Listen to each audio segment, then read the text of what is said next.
Alright, so we have this. See? It's a little in there, too far. Like our thing wouldn't fit in there. Right? We have this thing, and it's supposed to fit in there. And it doesn't reach at all. And so, Z thought it would be a good idea to buy one of these. So, we'll see.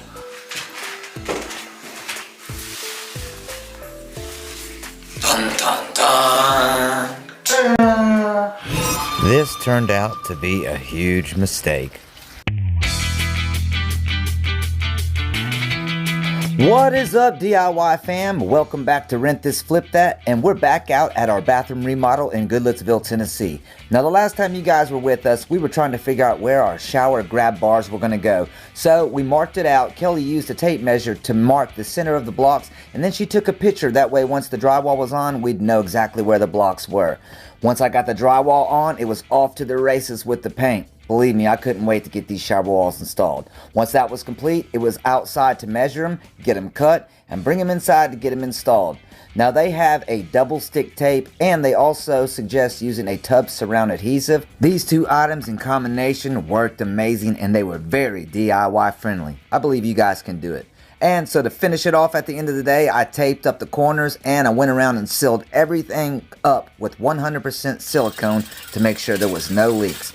Today we're going to jump back into our project, and hopefully we'll get these handles installed, get all of the grab bars installed, and then this shower will be open for business. We put silicone around the little edge of the over there because these have this little seal, but it's not going to stop the water from going behind the wall. You just got to snap these on so that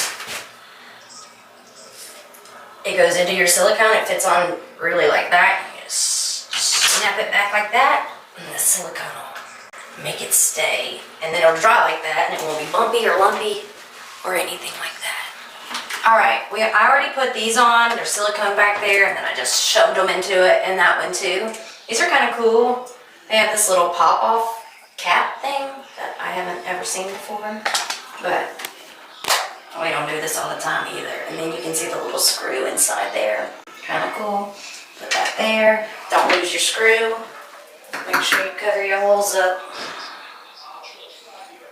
Well, you guys, with all DIY projects, if you don't know, you just don't know. Kelly took a small break from putting those knobs on because something just didn't seem right.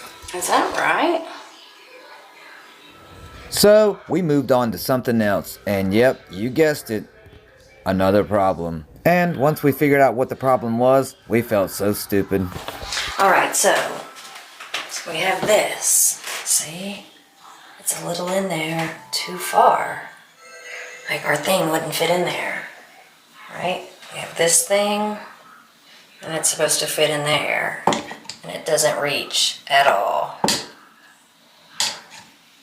And so Z thought it would be a good idea to buy one of these. So, we'll see.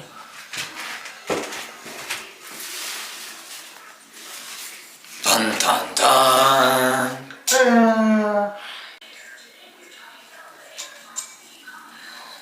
You need some kind of pliers, huh? Yeah, I Needs got to about be another tight. quarter of an inch I can go before that skosh little tabs touch this, but I don't think we're gonna get that close.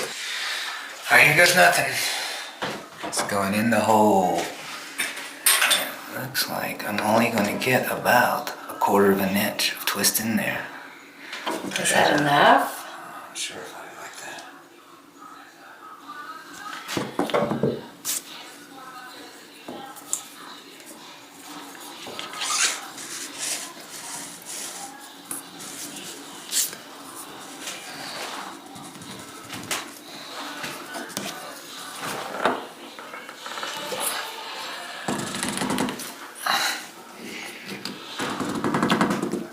If you can't make it go around again, I mean, that's the way it has to be. Right.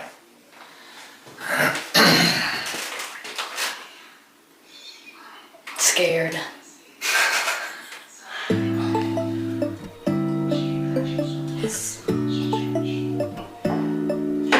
Yeah. So, should they, like this one here, this thing's straight up, and this one it's not, and this one it's not. So I'll probably fix that one for it to be like not straight up. Okay.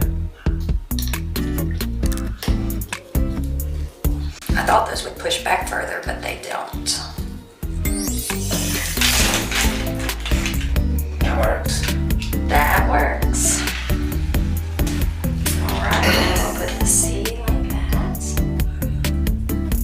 I'll straighten this one up a little bit. It's like they have these little grooves in it, so once you get on it, it's gonna turn the thing if you turn it. That's as good as, is that off? Yeah, that's off. So it's not gonna be perfect, it won't let me be perfect. Well, that should be perfect to throw up. Maybe, that one's up.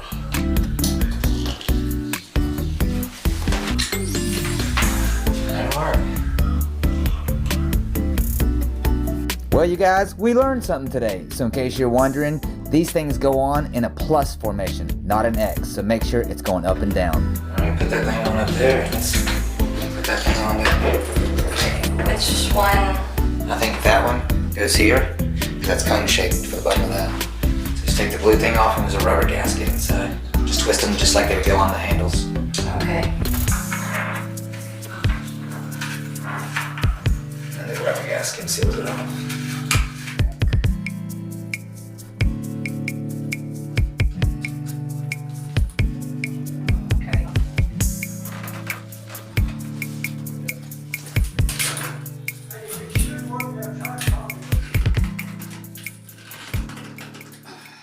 Alright you guys, so we're back at the tub and we're about to install these shower handles. And I want to show you what it is that we did in preparation for the handles. As you can see right here, we have marked it with tape. That way we don't mess up the wall. But we took some measurements before we put the panels up and the drywall up so we know exactly where our blocks are. I put some blocks in the wall and use screws to hold those in. That way we can pretty much fasten these things anywhere and know that they're secured to something solid behind the wall. And also we're going to have to make sure we seal them up so that they're waterproof when we're done. And they sent this thing right here, as you can see. And then this right here is the little scotch that goes on the little handle right here.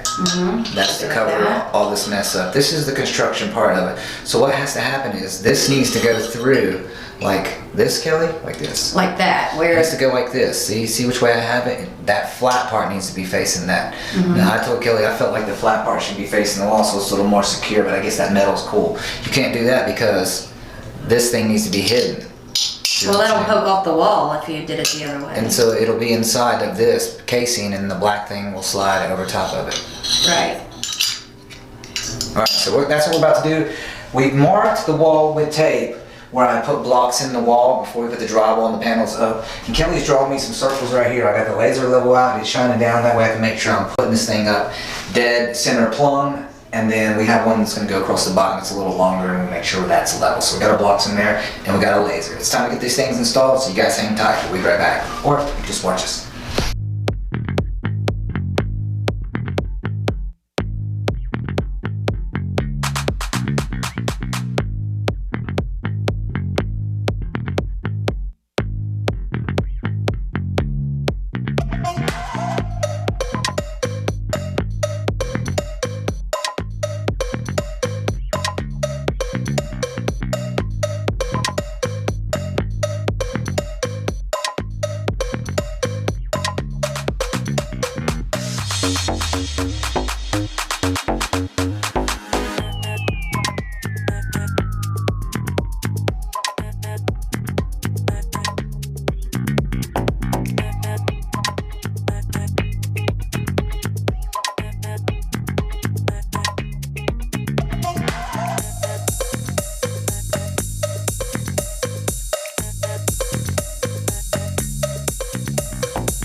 Alright, so I want to give you guys a tip when you're putting these on. Try to put them where it's this way, because if you try to put it this way, this one's going to be under the bar, or anywhere like this, it's going to be awkward. So if you put it like this, then you'll be able to access both screws from the top and bottom, and then also the one from the outside there. Does that make sense?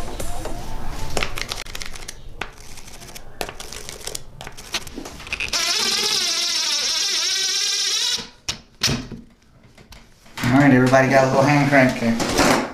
All right, let's see if this bar right here will pull me up. Sure did. Sure did. What's up, DIY fam? Welcome back to another episode of whatever this is. And whatever this is this bathroom over here we've been working on for quite a while. You guys have been with us from the beginning, and we're getting real close to wrapping up. So I wanted to tell you, today we thought we were going to come in and just hook up the shower thing and be good to go. The guy wanted a shower rod hung up. He also wanted a towel rod hung up. That was going to be our main focus after we got this thing hooked up. It's been about 7 hours and we just got it wrapped up. We ran into all kinds of problems. Part of it was our fault, but part of it was because there was no directions on really how to identify where to put the part in the wall that sticks out that you screw your thing into. I mean, this thing almost has to be like exact because there's no play. Whereas the rest of these, like the handle, the on and off switch, the middle one, the scotch goes back and forth and slips up and down the sleeve, so you have a lot of play. With this one right here, it literally screws in and tightens up against the scotch, so it has to be on the money. We didn't know that, and we put that in the wall. We ended up having to cut a hole in the wall and make an access panel so we can get back there. And you guys, when you were watching at the beginning, you were probably like, how are you guys gonna know if anything's leaking back there? Trust me, we thought the same thing, so this was our idea for that. And the only reason we actually cut this is because I went underneath the house this morning because I figured if it's leaking, then it'll probably drip and I should be able to see it. As soon as Kelly turned the water on, drip, drip, drip, drip. Turn it off, turn it off. So we've spent the whole day trying to figure this out. I want to show you what it is we did in case you're trying to do some plumbing yourself and you're not understanding what exactly is going on. So let's go take a walk through and I'll show you what happened. All right, guys, let's go take a look over here. This is the culprit for the situation. Now, like I said, this part right here is slammed tight up against that. There was no play. It's not like it went around and we could just glue it on. These were not that way. They came around the black part, so we were, it didn't matter. That was pretty self-explanatory. I kind of just put those back in the wall the same way they were the first time around, and then I made this one the same as those, so I figured that was going to be good.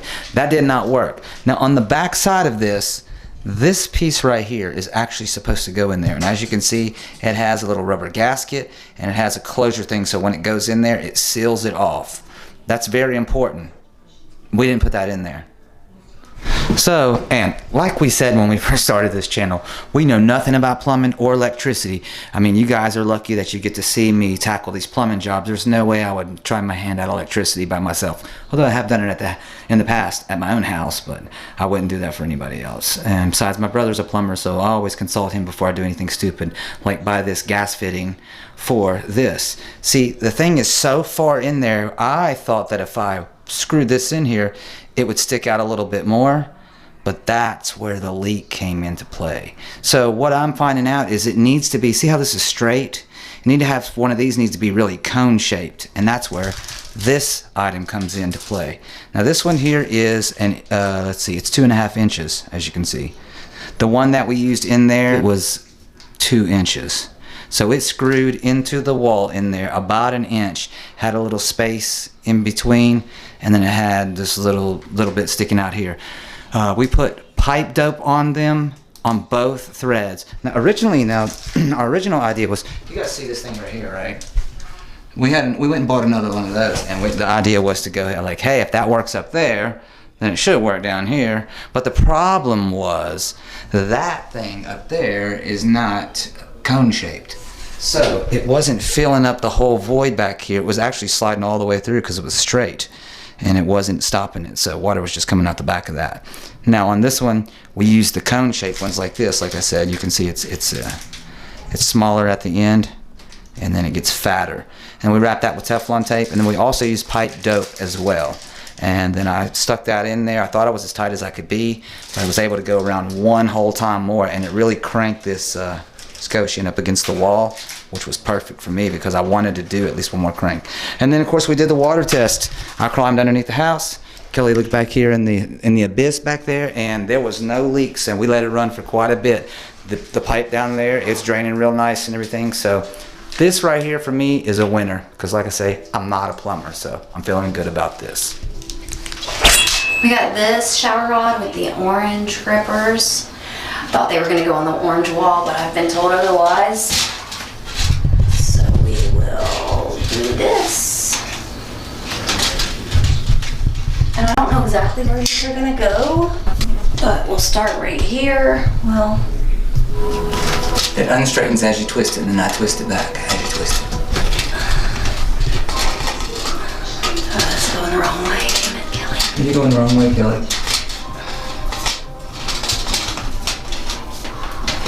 Alright, I'm gonna hold this where it goes and twist it tight.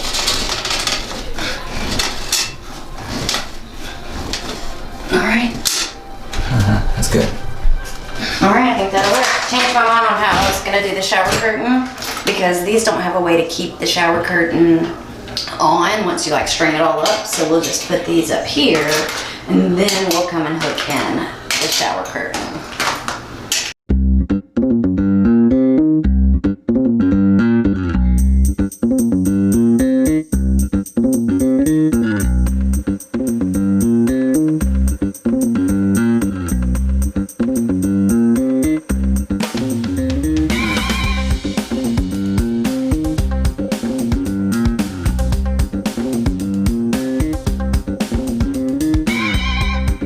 Alright you guys, that's going to wrap it up for today. It is actually Friday, so I think we're going to take the weekend off from doing this. I think we're going to jump on the floor, but you guys already know what that is. YouFloor, so go check out that channel.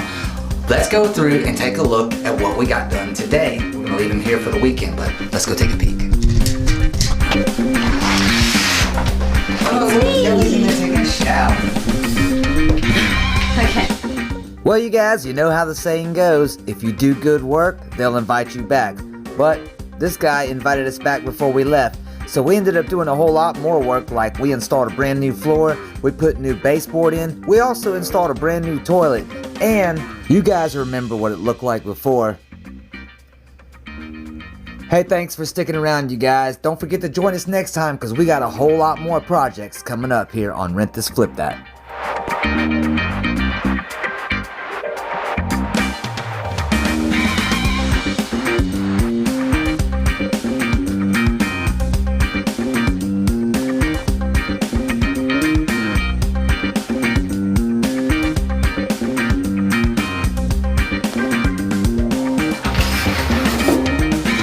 That's going to do it for here on this episode of Rent This Flip That, and we hope to catch you guys on the next one. Check you next time.